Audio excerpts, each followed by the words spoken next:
Happy Sunday, everybody. It's a day after our last preseason game.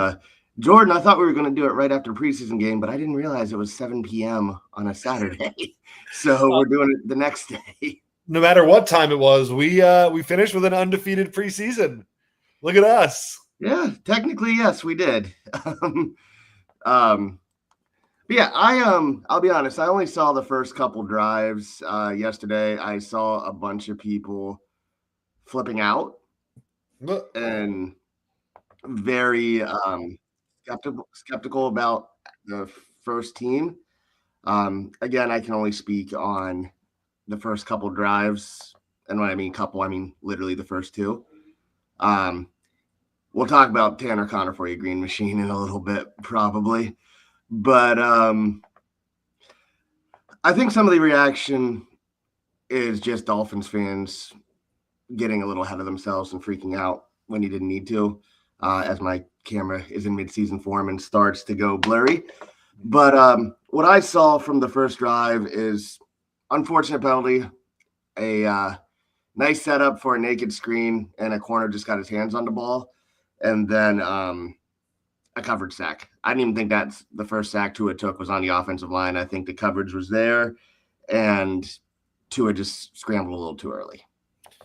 Yeah, I think that you want to obviously see the first team offense look better. I mean, I know they didn't have Achane, they didn't have Hill, but I mean, that's most of the first team offense, and you want to see them look a little smoother, being that it's the last time you're going to see them before week one. But at the end of the day, what matters is how they look week one. And so hopefully they got some of the rust out. And hopefully 2 weeks when we come back on after the Indy game, we look a little better. Yep. Nothing to more positives. I think you are seeing Malik Washington the hype is probably validated, as is the Ollie Gordon hype. Yeah, for sure. Jalen Wright's hurt. Gonna miss a couple weeks. I know I've been fairly hard on him, probably harder than most Dolphins fans. I think Ollie Gordon, even beforehand, like he didn't get a lot of help, but I think Ollie Gordon has definitely earned to be that number 2 back right now. For sure. And that number 2 back in this offense is a real role. So I could see him getting at least a handful of carries in a couple weeks. And Achane's health is still something to watch. So Ollie Gordon is really close to playing a very big role in this offense. Yep.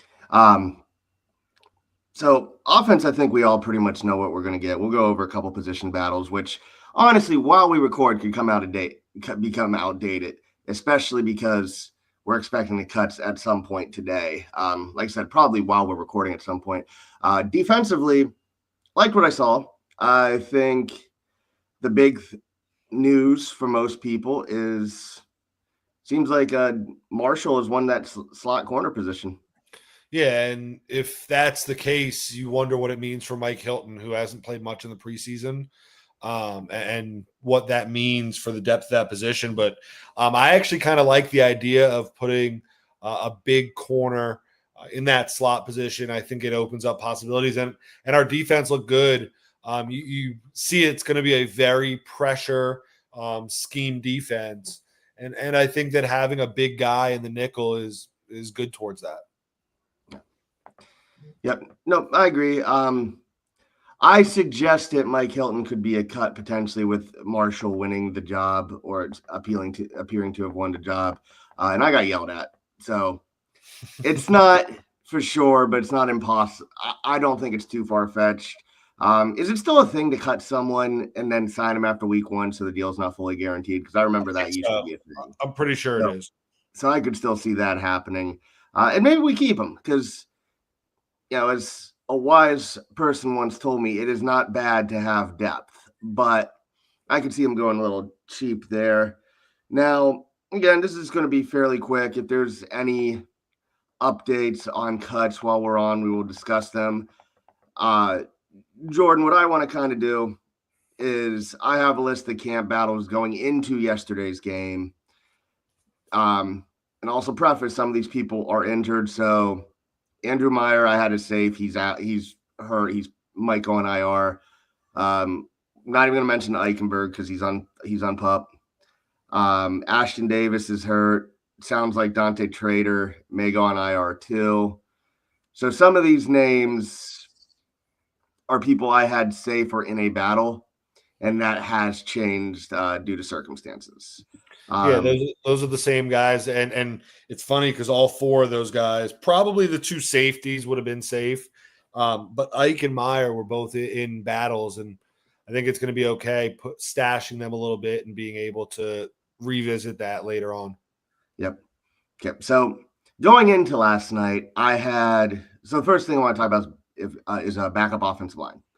Going in to the last preseason game, I said Larry Borum and Andrew Meyer were safe. Again, Meyer is hurt. I had people fighting for a spot. It's Keon Smith, Daniel Brunskill, and Braden Daniels with practice squad candidates / outside looking in being Ryan Hayes, Addison West, and Josh Preeb.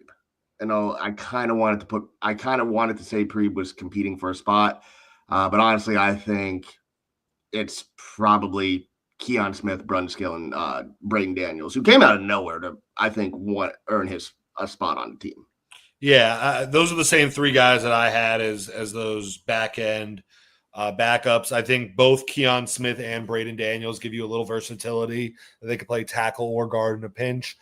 Braden Daniels, like you said, had a great camp. And then Brunskill will be that backup guard center option, at least until Andrew Meyer gets hurt or gets back. And when Meyer gets back, I assume Brunskill will be more of just a guard. If they keep Meyer at that point, unless the offensive line is clicking. But I think that this is a little more depth. I would rather somebody instead of Larry Borum. We don't even have to have that conversation. This is more about who's making the team, not about the guys on the team. Yeah.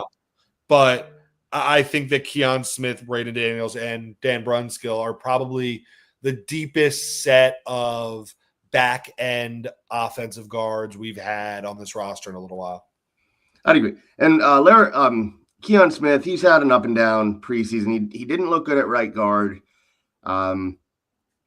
He was up and down at left tackle, and I'm pretty sure last night, from what I've seen, he was playing left guard. So I think he right now is offensive lineman 6. I guess Borum would technically be 6, but Keon Smith is definitely the guy they think can fill in at any position. Preeby made it. Preeby, I forget. You'd think I'd know how to say his name because he was at Michigan last year. He graded out well, but I think it's those who have been listening to this show for 3 seasons now know you can't say names. Yes, I know. But he graded out very well. But again, I think it just ended up being that point where, as good as he was, he just never raised up on the depth chart during the preseason. He was stuck against the backups. So I think he is a practice squad guy. Ryan Hayes, I don't think looked bad, but I think it's just one of those cases where Borum's clearly making the team. Keon Smith has the position versatility, and Braden Daniels just jumped up. So maybe you keep him on the practice squad. Maybe you just outright cut him. And then Addison West, I think, goes on the practice squad as an interior guy. I agree. Okay. So backup D tackle, and I say backup, preface saying that technically Kenneth Grant, I think, is considered a backup, but you can also say him, Benito, and Zach Sealer are the starters too, depending on how we line up. Jordan Phillips is safe. I want to say Zeke Biggers is safe, but Biggers, Matt Dickerson, and Matt Butler all seem to be going back and forth for another spot. And do you just keep 4 or do you keep 5? I think you keep 5. But I think Biggers is the guy you keep. But Matt Dickerson's really made some noise in the preseason. He's had a good camp. And I wouldn't be surprised if they keep Dickerson and put Biggers on the practice squad and hope he doesn't get poached. But I think if it were me and the list I made right here, I have Grant, Sealer, Jones, Phillips, Biggers. Yeah, I'd agree with that. And it's been mentioned multiple times, especially also I know Green Machine's brought it up in Discord quite a few times. Biggers is good at special teams. He's blocked multiple field goals. Yes. And I think that becomes no pun intended. I think that becomes big as well. Next position, I think this is going to be a little interesting is the edge position. Again, obviously Chubb, Phillips, and Chop we all knew. I think the Dolphins somewhat surprised the fan base going out and signing Matthew Judon last Yes, week. they did. He's making the team. Muhammad Kamara is a guy everybody knows I love. He's been injured. He's probably getting stashed on. He's probably either IR or you hope he gets the practice squad. So the question basically becomes, do we keep one of Grayson Murphy or Derek McClendon, who both really flashed as pass rushers, but they're pure pass rushers? And at this point, is the upside of pass rusher 5 or 6 outweigh a different position? So it's funny because you have to make these decisions when you're making the roster, especially on defense. Just like we talked about 4 or 5 interior defensive linemen. Now you're talking 4 or 5 edges. Now you're talking 3 or 4 inside linebackers if you make that decision. Then if you make that decision, you're talking 5 or 6 corners. Then you're talking 3 or 4 safeties. So I think when you look at areas that you need a little more and areas you could sacrifice a little bit, I think like you said, Mo Kamara starts on IR. And then I think when you're looking at it, do you keep an edge rusher like one of the ones you named, or do you keep KJ Britt? Because I don't think you can do both. And I think that KJ Britt's special teams, or if you want to keep Tyndall, but I think their special teams ability mixed with being able to do a little bit more than just rush the passer when we have 4 potential Pro Bowl edge rushers, I think that outweighs it a little bit. Yeah. We'll get to KJ Britt in a second because I did have him for something else as well. Yeah, it's tough because, like I said, Grayson Murphy has very much pops as a pass rusher, but when you're in this position, you also got to be able to drop back, and he's looked lost when he's been asked to drop into coverage. I also think both him and McClendon have shown a tendency to overrun their gaps, which has left open spaces. So I can see that too. But that's going to be an interesting one. We can go right into linebacker too, because I have it a little different. Because I think Willie Gay, Terrell Dodson, and obviously Jordan Brooks, those 3 are I think that's safe. easy. Jordan Brooks is one of my picks to be a captain this year. So I think he's on. So where I'm going is, do you keep KJ Britt, especially because he's so good in short yardage and a good special teams person? I was ready to write Channing Tindall off, but he had a good final game. And, maybe because he's cheap and on a 1-year deal, like he has 1-year deal, do you give him another shot? Or do you gamble with Eugene Ashanti, who I think has popped all preseason? Yeah, that's where it's a question of, because that role is definitely going to be a special teams role. So that's where you got to look and see who's made the most impact on special teams, and that will be the answer to the question. Mm-hmm. I lean towards keeping Britt. I still know if we're going to – I would love to get Ashanti onto the practice squad, but that's going to be tough because I think he's popped well. No disrespect to Channing Tindall, but I'm just kind of over him at this point. I think he's definitely on the outside looking in. Yeah. And as good as Tindall looked yesterday, I think he was one of, if not the highest rated player for the Dolphins yesterday. But it's just been, he's looked lost, I think, in preseason, especially in coverage. And unless he's that good at special teams, I don't know if I can justify keeping him. I agree. All right. So are we going to put an end to that entire draft class? I think you have to. I think you just have to. I think you just have to cut bait. Because we can talk about wide receivers real quick. I saw some people saying Eric Ezekama is going to get one more chance. I don't think he is. I don't think so, and I don't think he can. I think that that wide receiver room's pretty locked in at 6. Yeah. The top 6. We've said it before. The top 6. It's such a wide gap between them. And so the question becomes, if you keep 5 or 6, and if you keep 5, do you keep Taj Washington or D. Eskridge? I'd lean towards keeping Taj because I think he is more likely to get picked up on waivers than Eskridge is. But I think we're going to just cut bait and keep 6. I think that we are definitely keeping 6. Yep. Because Green Machine mentioned earlier, talking about the tight end room, the question just becomes if Hayden Rookie can get himself in there. I think it's clearly Waller, Julian Hill, and I think Tanner Connor earned a spot too. I think Pharaoh Brown makes the team too. Oh, Pharaoh Brown too. I forgot. Though, as our buddy KD mentioned in Discord, you look at his contract, it is not one to keep.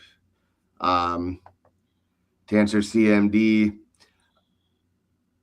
I think you look at some veteran corners. We're probably going to look and see if there's a tackle available. So there's I agree with tackle. I think that's one area we'll look. And then there's one spot. I have 52 names written on my sheet, and then I have an underline that is at the running back 4 position, behind HN, Ollie, and Jalen Wright. And that's if Jalen Wright is healthy. I think that there's a good They chance. did say he's out at least a couple weeks. So there's, I think, a very, very high chance that there is a running back that is not currently at our facility that will be on our roster for week 1. Yeah. I also would not be shocked because even if it's the Tanner Connor hype train, I would not be shocked to see us look at a tight end either. I actually would put tight end very high because it doesn't seem like Pharaoh Brown has really done what they expected in the preseason either as an inline blocker. I'm not saying he's been poor because I think that's harsh, but I don't think he's been the net positive they were expecting. Honestly, I'm a little shocked by that too. And Hayden Rucci, again, he's had a couple of really good games in a row that his blocks have led to touchdown runs. Yeah. So do you go with that, or do you gamble with that, or do you go with a veteran? So yeah, I'd say tight end, I'd say running back, even though I think Mike Boone has looked solid enough in his 2 weeks to at least be a short-term answer. Tackle for sure. I think we'll sniff at corner, but I think we're pretty set on that, which let's talk about that corner room.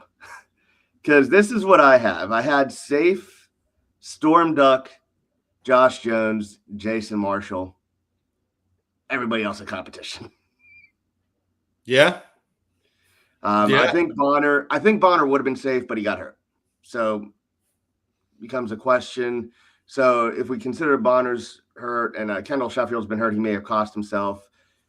But you're looking at Isaiah Johnson, who I don't think has really emerged like many of the fans thought he would. But I think he still makes the team. Yep. Cam Smith, who, again, he is grading out well, but he's not rising up the depth chart. But I think Cam Smith will make it just because, again, he's cheap and he's a second-round pick. Mike Hilton, who just hasn't played much in the preseason. Kendall Sheffield and Cam Dantzler. I would probably say Bonner on IR, and then I would personally go Isaiah Johnson, Cam Smith, Mike Hilton. Isaiah Johnson, Cam Smith, Mike Hilton. I think that it's between Jack Jones and Cam Smith for that last spot, and I personally, I think Josh Jones they've made as a starter because he's started. So I think that Cam Smith doesn't make the team. Yeah. For those, it sounds like everybody who's watched said Jones and Storm Duck are the boundary starters, and Jason Marshall's one. Then I think the backups at that point are Isaiah Johnson and I'd probably keep Mike Hilton. I personally would keep Mike Hilton because he's been so good for so long in the slot. So I think you definitely have to look. I think he'd have the inside track. Cam Cam Dancer, I know he was one of Mr. S's boys in the draft. It sounded like he had a bad week at camp, so if we keep him, I think he's just a practice squad guy. What about a guy like BJ Adams? I think he's practice squad. I don't think he raised up the. I don't think he raised up the depth chart. I don't think. I know we had a couple slot guys have interceptions. Jack Jones, Josh Jones, sorry, whatever. Carpet dinosaur. I know. I was gonna let it go. Ethan Robinson's a practice squad guy. There's just too many Joneses. There's too many alliterations with the double J initials. Too many Joneses. Yeah, too many double J's. And yes, there's an Ollie Gordon hype train going on. Like I said, I think he won the number 2 job. It sucks for Jalen Wright to get hurt. Despite my criticisms of him, I am rooting for him. And it's not all his fault. I just haven't seen enough in the preseason for me to think that he's ready to be a compliment. And he just seems too much a skill set wise like Achane, where you're not going to, unless Achane is hurt, you're not going to sub Jalen Wright in unless he's hurt. So I kind of feel like, injury or not, Jalen Wright was trending down. Clearly making a team, but still trending down. I agree. The next time we come on, we're going to be talking real football, huh? We are. We'll be previewing the Colts game. Last position, I think this is basically set. Safety, Minka is safe, obviously. I would say Ifeatu Melifonwu is the other starter. I'd say Elijah Campbell makes it for his special teams. Ashton Davis to IR. Dante Trader probably to IR. So the question becomes, do we keep Patrick McMorris at safety? I think the answer is yes. Which I would lean towards yes, or do you go somewhere else? Yeah, I'd assume so. Or maybe taking another position, another player at a different position. And again, I am looking at Twitter, and there's still, what I'm seeing has yet to be any cuts from the Dolphins. Maybe they are going to take today to think about it. Maybe later today or first thing tomorrow morning we start hearing. Yep. No, I'd agree. So to go on from there, we talked about camp battles. Let's move on to who were your big winners from this preseason? I think you talked about Braden Daniels. Yes. I think that he is a name that comes to mind. I'm more so looking at guys that were lower on the depth chart back then than when they started. I mean, you look at Ollie Gordon. Obviously, Ollie Gordon has an opportunity to make a big dent in this offense. I think both Washingtons were winners this preseason, Malik and Taj. I think Malik showed that he can really handle that wide receiver 3 role, and even 2 when one of those first 2 guys are out. I think Taj Washington showed that he can play and he can make a roster. I mentioned Braden Daniels. Jordan Phillips was a winner for me. The inside linebackers as a whole were a winner. I don't dislike the idea of Green Machine. I think that's it. What about you, Brett? Tell us your winners. Braden Daniels, I definitely think is a big winner. I see CMD saying he thinks Jackson Carman has a chance to beat him out. To credit to Jackson Carman, he has not looked bad this preseason. He is not a tackle, but he has not looked bad. I would still be surprised. Who else? He's a rookie still, but when Jason Marshall comes in, he's never played slot before. That's the big thing. Yeah, he has never played slot before, and we brought Mike Hilton in. So you're looking at him as a big winner. I think everybody else is the same. Like Ollie Gordon, you can say he's a winner because he's looked good, but he was still a late round pick. So him earning the spot, like I said, he's getting the backup running back position kind of out of necessity right now, but I think he did enough to say you earned a spot. I think Brunskills looked really good too. Like I think everybody thought he was a solid backup addition, but I think him looking pretty good at center has calmed some concerns. And honestly, we've talked about it just because they're so young, and outside of Sealer and Grant, I think most people had concerns. I think the D line room as a whole went from being a big unknown to we're going to cut players who are going to be playing in the NFL week 1. Yeah, our front seven are definitely the leaders of this team, and teams that can't protect the quarterback are really going to struggle to move the ball against us. Yep. Yeah, I think everybody else, it's kind of you knew what to expect. Jack Jones is big play here. Well, he's a big play guy. One way or the other, it's a big play, whether it's him or for the other team. Yeah. Which you kind of knew. I will say I'll probably put Storm Duck in there too, because everybody kind of thought he was starting just because we didn't have anybody. But it sounded like even in the joint practices, he's held his own against anybody we've gone up against. And I saw someone post his RAS score from last year. It's not like he's a bad athlete. I think he went undrafted because Louisville was awful his final year. But I don't think he's going to be a lockdown number 1 guy, but I think we can look and say, okay, we got a cheap number 2. So we're still going to have some issues in the corner position. But Storm Duck not looking out of place, I think, is a win as well. I agree. I still think that we need a number 1 corner. I still think that we need somebody on the outside, but I mean, to know that you have a guy that'll be a roster guy for a couple of years now. I mean, you take what you can get. It's not all trash. Yeah. Now to go with the losers. I don't think it was total bad, but I don't think Zach Wilson has looked nearly as good as you'd hope as someone who's going to be expected to be the backup. Yeah. I think that Quinn Ewers didn't look great, and I think the fact that Quinn Ewers looked pretty much like Zach Wilson is a problem for Zach Wilson. Yep, but I think you keep Zach. I don't want to rush Ewers. You just can't. I agree. I think we keep 3, but you're not. Look, the same thing as it's been in years past. If Tua is healthy, we're going to compete. If Tua is not healthy, we're not. Yeah, there's a good point too. Judon's making the team. I completely always forget about Cameron Good, but he is such a good special teams guy. So he's probably. I don't know if I want to call him a lock, but I think I would say he's probably more likely than Quentin Bell. I know Quentin Bell became a favorite because of the good preseason and because he was on the dive bar last year. And he seems like a good dude, but after all the hype last year, he really hasn't done anything this preseason. So I would say just by virtue of upgrades around him, Bell is a loser. Yeah. Look, I think the fact that we're even talking about KJ Britt not making the team makes him a loser.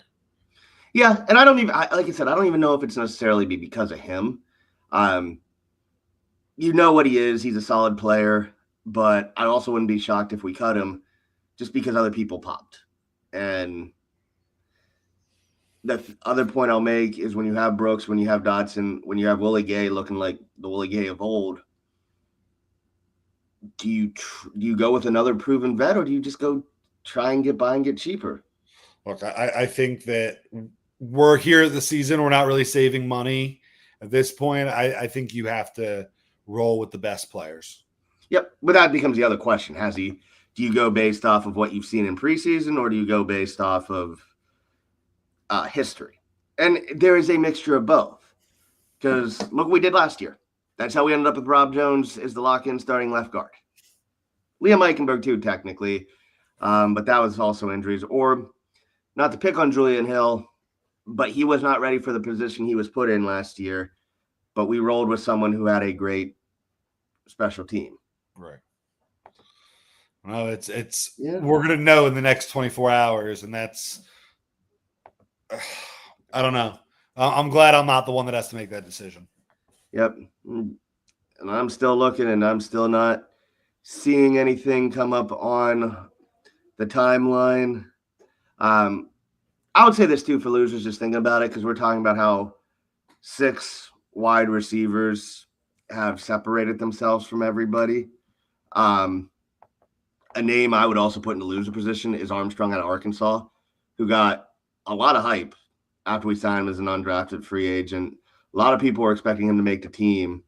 Not only is he not in the top 6, he's not in the top 7. Azakama was the next guy.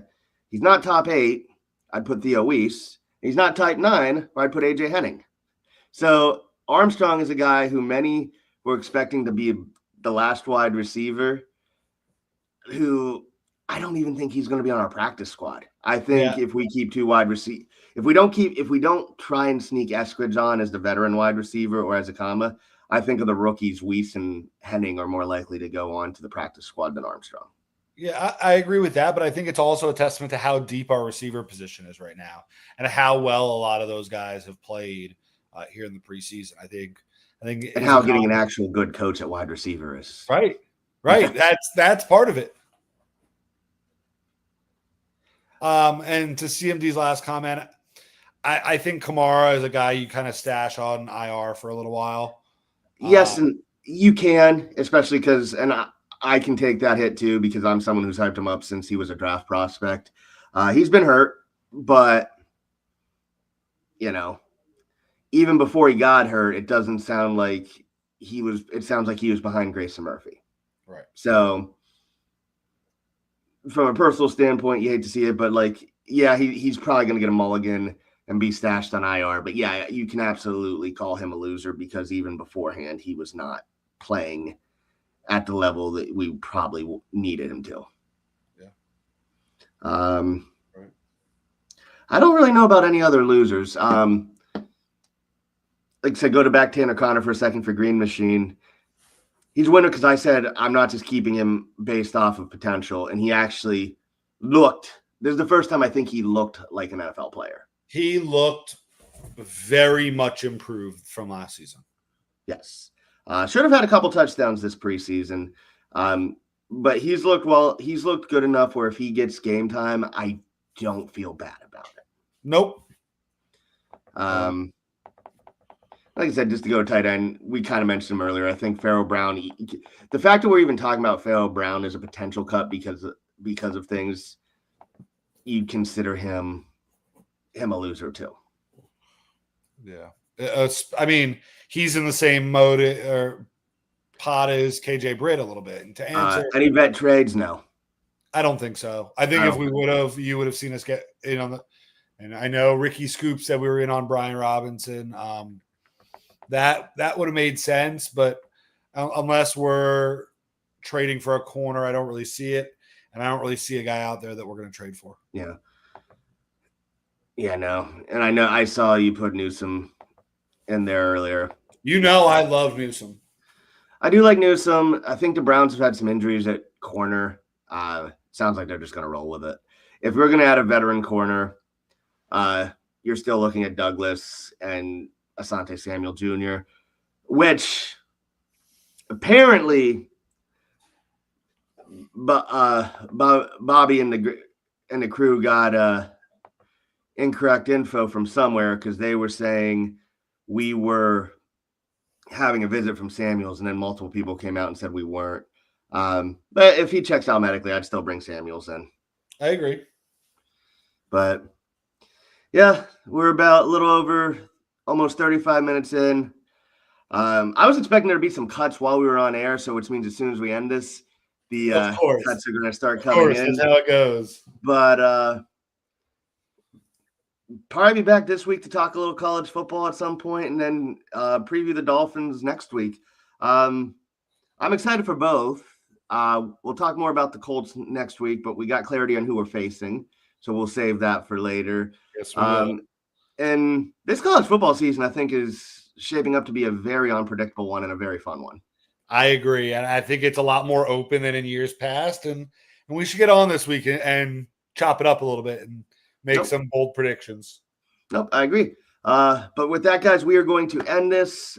We promise we will be getting more into the content as we're getting ready for the season. I did not watch any of week 0, so that's the other reason we're not really talking about it. But until next time, guys, enjoy the rest of your weekend and look for the cuts to come in the next 5 minutes. Yep. So See you guys. have a good weekend, everybody.